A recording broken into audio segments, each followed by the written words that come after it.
Hi, I'm Fabian Federl. I am a writer based in Berlin and São Paulo, and I participated and contributed to the passenger magazine Berlin, Portugal, and Brazil.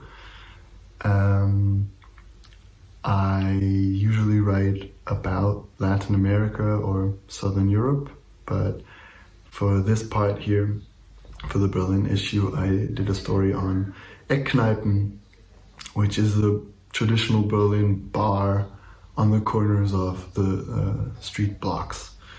And right now during the pandemic, they're closed. So I was asked to talk about this. So I was in Brazil most of the time of the lockdown, and I didn't really get much of the Berlin lockdown. I left just before the Kneipen, so the bars closed, and came back a few days after, when they reopened already. Like, some of them are reopened. They have their outside areas open. Chairs and tables, of course, have their 1.5 meters distance, and some of them opened their outside areas to serve food and drink to like people passing by. It's pretty normal. Like, it seems like to me, because I didn't have the whole experience of the lockdown, I don't really see much of a difference except for the masks. As for the subject I wrote about, so the Eckkneipen, these traditional Berlin bars, some of them have opened. I think it depends on the size of the restaurant or the bar when they can open and if they can ensure that you have the distance.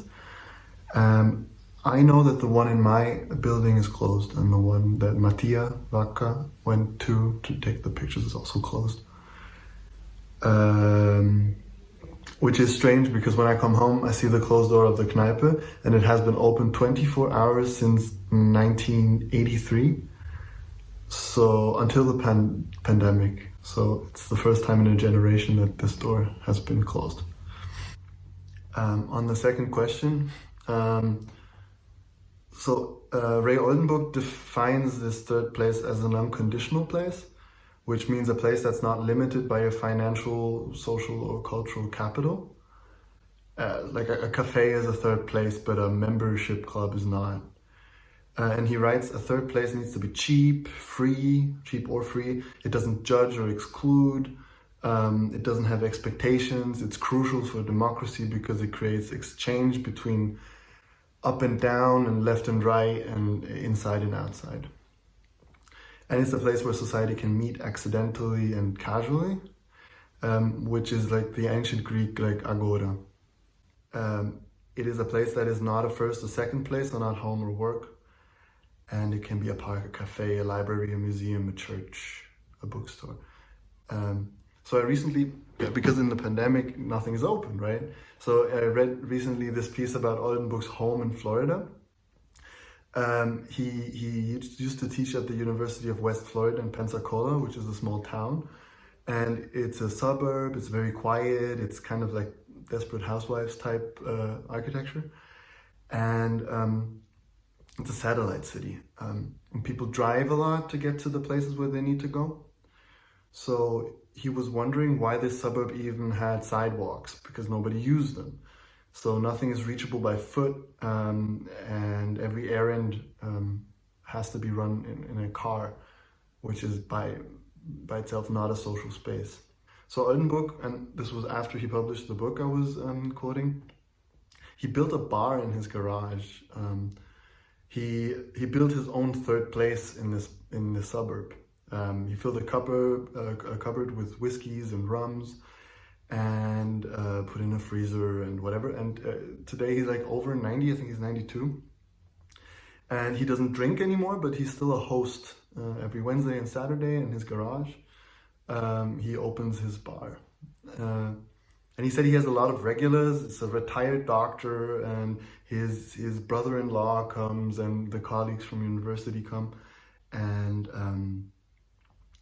he built his own third place.